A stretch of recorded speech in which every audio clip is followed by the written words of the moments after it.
आज हम कक्षा 8वीं वसंत भाग 3 में संकलित रामधारी सिंह दिनकर लिखित भगवान के डाकिये देखेंगे। इससे पहले हमें कवि का परिचय देखना आवश्यक है। रामधारी सिंह दिनकर जी का जन्म 24 सितंबर 1908 को बिहार के बेगूसराय जिले के सिमरिया गांव में हुआ था। उन्होंने पटना विश्वविद्यालय से इतिहास राजनीति विज्ञान में बीए किया। बीए की परीक्षा उत्तीर्ण करने के बाद वे एक विद्यालय में अध्यापक हो गए। 1934 से 1947 तक बिहार सरकार की सेवा में सब रजिस्टर और प्रचार विभाग के उपनिदेशक पदों पर कार्य किया। 1950 से 1952 तक मुजफ्फरपुर कॉलेज में हिंदी विभागाध्यक्ष रहे। भागलपुर विश्वविद्यालय के उपकुलपति के पद पर कार्य किया और उसके बाद भारत सरकार के हिंदी सलाहकार बने। रामधारी सिंह दिनकर स्वभाव से सौम्य और मृदुभाषी थे, लेकिन जब बात देश के हित अहित की आती थी तो वह बेगाक टिप्पणी करने से कतराते नहीं थे।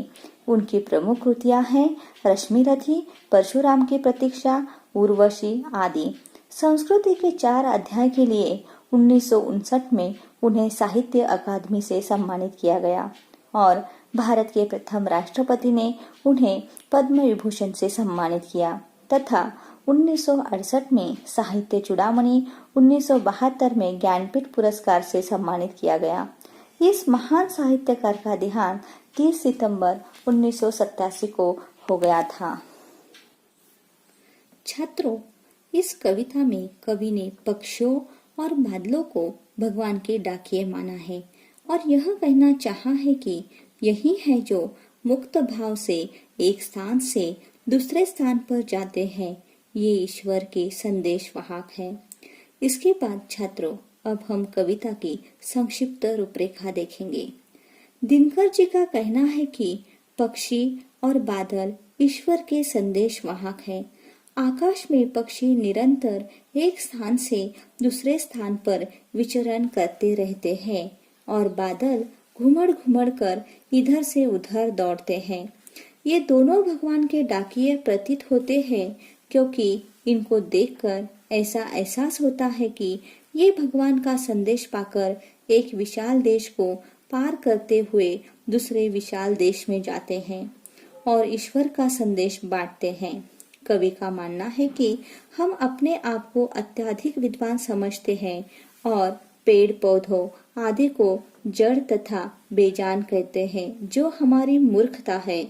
वास्तव में पक्षियों व बादलों द्वारा जो संदेश एक स्थान से दूसरे स्थान पर पहुंचाया जाता है, उसे मनुष्य समझने में असमर्थ रहता है, जबकि पेड़ पौधे, सरोवर, सरिताएं, समुद्र एवं पर्वत आदि उनके द्वारा लाए संदेश पढ़ लेते हैं।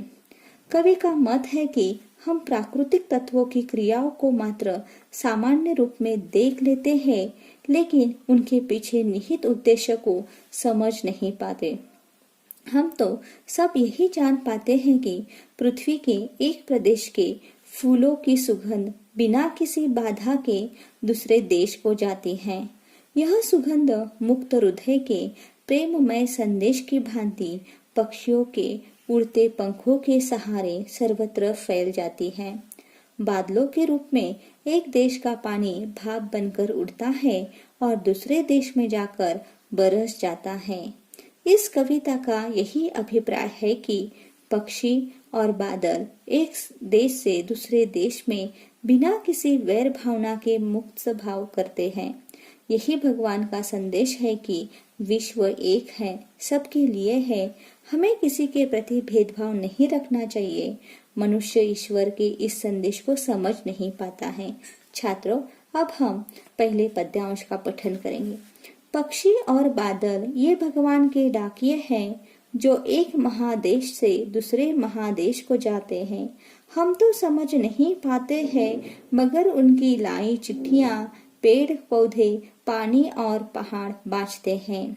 इस पद्यांश में आए हुए शब्दार्थ इस प्रकार है।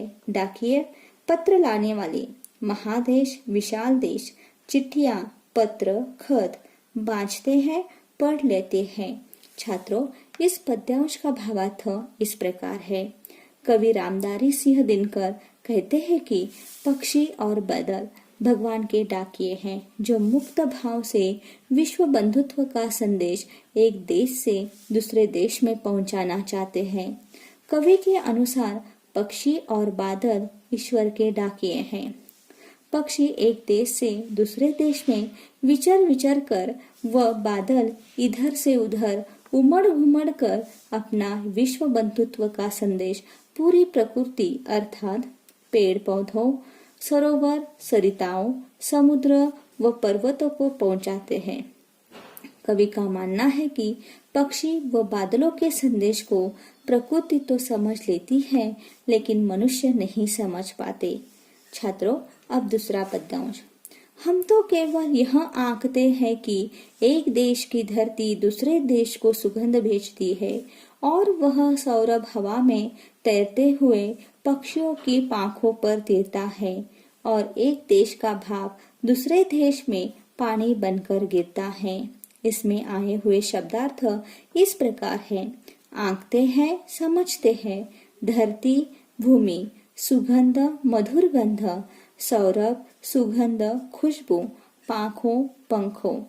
प्रस्तुत पद्यांश में रामधारी सिंह दिनकर कहना चाहते हैं कि पक्षी और बादल भगवान के डाकिए हैं जो मुक्त भाव से विश्व बंधुत्व का संदेश एक देश से दूसरे देश में पहुंचाना चाहते हैं। कवि ने इस विचार को स्पष्ट करना चाहा है कि पृथ्वी पर एक प्रदेश के फूलों की सुगंध हवा में तैरकर व पक्षियों के पंखों द्वारा दूसरे देश में बिना किसी बाधा के जाती है। एक देश में बादल बनते हैं और दूसरे देश में बरसते हैं।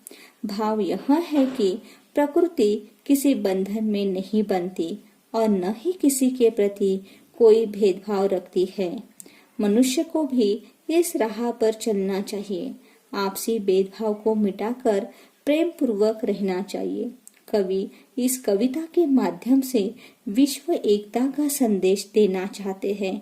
छात्रों, इस प्रकार हमने आज भगवान के डाकिए इस कविता का भावार्थ देखा है। धन्यवाद।